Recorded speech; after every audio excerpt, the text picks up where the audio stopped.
Good morning, students. Class 8, Chapter 13, History. Now I am going to discuss about the limitations of the moderate demands. Up to the 905, there was no fundamental departure in these aims of the Congress.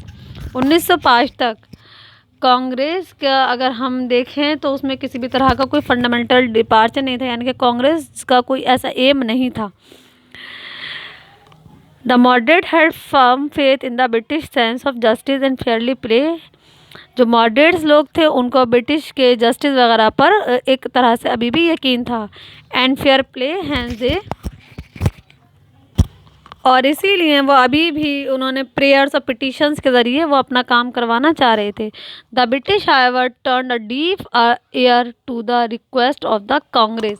लेकिन जो Britishers थे वो क्या थे, उन्होंने अपने कान बंद कर रखे थे, बहरे कर रखे थे. उन्हें कांग्रेस के लोगों की कोई रिक्वेस्ट भी समझ में नहीं आ रही थी. मतलब कहने का ये है कि जो लोग थे कांग्रेस के, जो मॉडरेट थिंकिंग के लोग थे, वो अभी भी किसी तरह के कोई मतलब वो लड़ाई झगड़ा इस तरह की सोच नहीं थी उनके.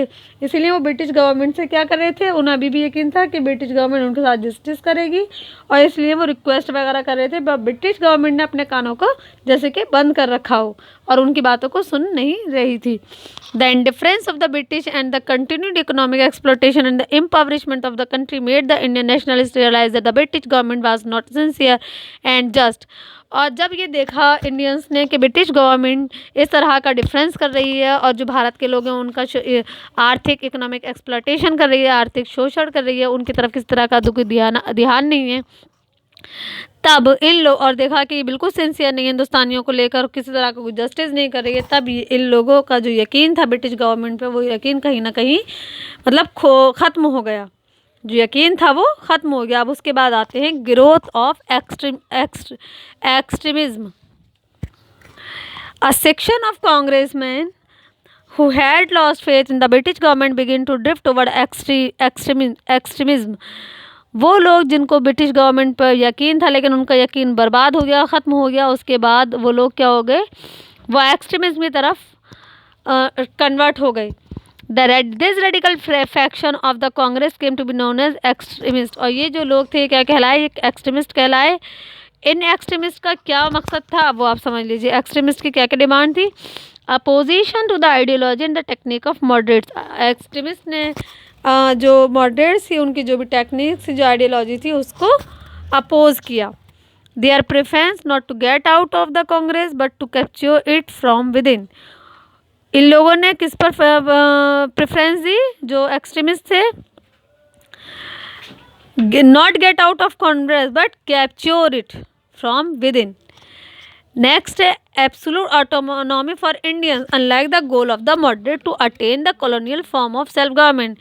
एक्सट्रीमिस्ट ने कहा कि क्या होना चाहिए, ऑटोनॉमी ऑफ इंडियंस, यानी कि तमाम चीज़ों पर इंडियंस को एब्सोल्यूट ऑटोनॉमी हासिल होनी चाहिए, और सेल्फ गवर्नमेंट यानी कॉलोनियल गवर्नमेंट नहीं बल्कि सेल्फ गवर्नमेंट होनी चाहिए. The demanded Swaraj. और इसीलिए जो एक्सट्रीमिस्ट थे उन्होंने किस बात की डिमांड की, स्वराज की, क्योंकि वो लोग किस पर बिलीव करते थे, सेल्फ गवर्नमेंट पे, ना कि कोई और आकर हम पर कॉलोनीज हमें डिवाइड करके हमारे ऊपर रूल करे. इन लोगों को कहा जाता है लाल बाल पाल. इसमें कौन कौन लोग शामिल थे एक्सट्रीमिस्ट में, लाला लाजपत राय, बाल गंगाधर तिलक और Bipin Chandra Pal. Bal Gangadhar Tilak declare swaraj is my birth right I shall have it. Bal Gangadhar तिलक ने कहा कि जो स्वराज है वो मेरा बर्थ राइट है और मैं इसको रखता हूँ, कोई मुझे कोई इससे महरूम नहीं रख सकता, कोई इस राइट को मुझसे छीन नहीं सकता. The leaders of extremist were BP Tilak in the Maharashtra, Bipin Chandra Pal in Bengal and Lala Lajpat Rai in Punjab. यानी कि एक्सट्रीमिस्ट जो लीडर्स थे तो महाराष्ट्र में कौन थे, बाल गंगाधर तिलक, बिपिन चंद्र पाल बंगाल में, और पंजाब में Lala Lajpat Rai. Partition of Bengal. As a feeling of nationalism begin to develop strongly among the Indians, the British viceroy Lord Curzon announce the partition of Bengal. जैसे ही अंग्रेज़ों ने देखा कि नेशनलिज्म का जो जज्बा है भारतीयों में बहुत तेज़ी से फैल रहा है, तो ब्रिटिश वायसरॉय थे जिसका नाम था लॉर्ड कर्जन, उसने क्या किया, बंगाल के बंटवारे का अनाउंसमेंट कर दिया. A separate province of East Bengal and Assam with a majority of Muslim was to be created.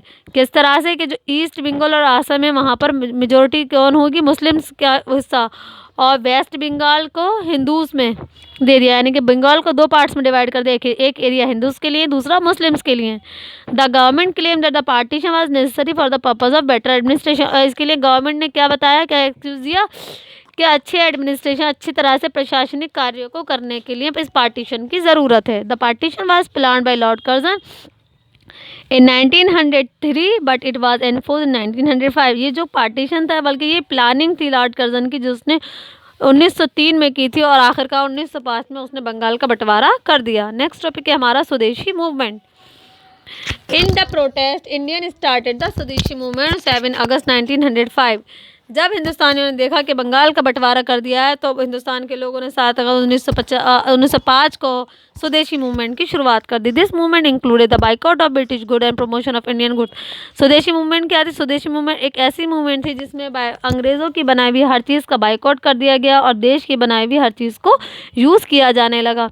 Foreign goods become the chief forms of agitation followed by the Congress, यानी कि जो भी चीज़ें थी ब्रिटिशर्स की बनाई हुई अंग्रेज़ों की, उन तमाम चीज़ों को बाइकआउट कर दिया था। Two movement were instrumental in the establishment of textile mill, national bank, chemical works and the insurance company.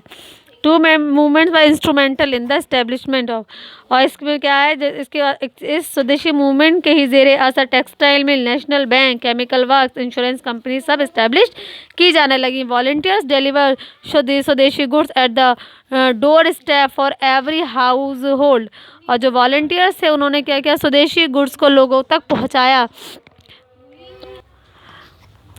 The movement spread to all classes and the group of people, even women, become participants in the movement. The most active participations came from the school boys and college students। देखो, और तो ये जो boycott movement थी, स्वदेशी movement, ये पूरे भारत में, पूरे देश में फैल गई। इसमें औरतों ने भी काफ़ी बढ़ चढ़ कर हिस्सा लिया, और ख़ास करके जो स्कूल बॉयज़ और कॉलेज स्टूडेंट्स हैं उन्होंने काफ़ी बढ़ चढ़ कर इस मूवमेंट में हिस्सा लिया।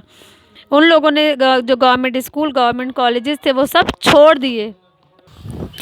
The government adopted repressive measure to crush the agitation, especially against the student। Government ने इस मूवमेंट को तोड़ने की कोशिश की, और ख़ास करके स्टूडेंट्स में जो एजिटेशन था उसको दबाने की कोशिश की। प्रोसेशन मीटिंग व बैंड एंड लीडर व इम्प्रिजन। जो भी स्टूडेंट्स वगैरह मीटिंग करते थे, उन सब चीज़ों को लीडर्स मीटिंग करते थे, उनको बैन कर दिया गया, लीडर्स को उठाकर जेल में डाल दिया गया, वो भी कैसे, without any trial. Tilak was sentence to 6 year of rigorous imprisonment. जो बाल गंगाधर तिलक थे उनको 6 साल की सज़ा दी गई, सख्त सज़ा दी गई, मतलब 6 साल की सख्त सज़ा, मतलब 6 साल के लिए उनको जेल में भेज दिया गया। वजह क्या थी? वजह सिर्फ और सिर्फ ये थी कि जो भी आवाज़ें उठे उनको दबा दिया जाए। नेक्स्ट टॉपिक है हमारा Muslim League and Surat split through the partition of Bengal the British sowed the seed of the communalism. Bengal का बंटवारा ही एक ऐसा, मतलब एक ऐसी बुराई, एक बुरा दिन था, या बंगाल का बंटवारा वो क्या कहूँ मैं इसको, वो बुरी चीज़ थी जिसकी वजह से हिंदुस्तानियों में जो कम्युनलिज्म है ना, उसका बीज बंगाल के बंटवारे ने बो दिया।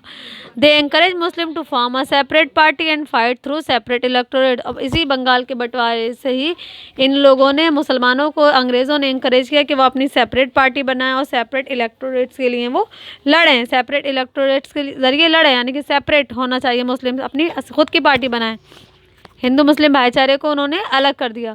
The Muslim thought that they might lose their identity if they join the Congress. मुसलमानों को ऐसा लगा कि अगर वो कांग्रेस पार्टी ज्वाइन कर लेंगे तो उनकी खुद की पहचान, आइडेंटिटी खत्म हो जाएगी। 906 और 1906 में नवाब सलीमुल्लाह खान डक्किन and prince Aga Khan founded the Muslim League to protect the interest of the Muslim with an idea of getting separate electorate for Muslim. तो 1906 में नवाब सलीमुल्लाह खान जो दक्किन के थे, जो ढाका के थे, और प्रिंस आगा खान, इन लोगों ने मिलकर मुस्लिम लीग जो पार्टी है उसकी बुनियाद डाली। इस पार्टी को किस मकसद से बनाया गया? ताकि जो मुस्लिम इंटरेस्ट है उसको प्रमोट किया जा सके। और इस पार्टी को इस्टेब्लिश करने का मकसद क्या था?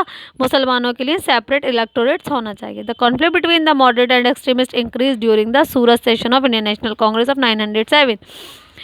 और इंडियन नेशनल कांग्रेस का जो 1907 का सेशन हुआ था, उस सेशन में, सूरत में ही सेशन हुआ था, इस सेशन में मॉडरेट्स और एक्सट्रीमिस्ट के बीच में जो कॉन्फ्लिक्ट था वो कॉन्फ्लिक्ट और भी ज़्यादा बढ़ गया। So the extremist left the Congress, और उसके बाद एक्सट्रीमिस्ट ने कांग्रेस पार्टी को छोड़ दिया।